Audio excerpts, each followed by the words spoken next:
اسرائیلی افواج کی غزہ میں بربریت جاری، صہیونی افواج نے الشفا اسپتال کے جنوبی حصے گرانا شروع کر دیے، عمارت گرانے کے لیے بلڈوزرز کا استعمال۔ اسرائیلی فورسز نے غزہ میں الاہلیہ اسپتال کا بھی محاصرہ کر دیا۔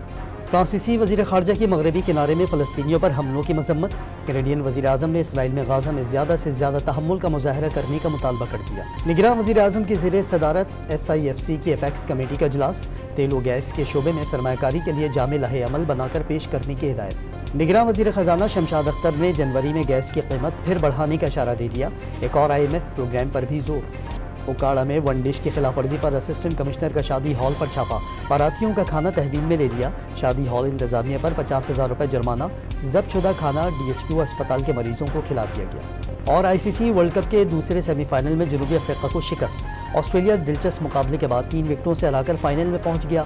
ایونٹ کا فائنل آسٹریلیا اور بھارت کے درمیان اتوار کو کھیلا جائے گا۔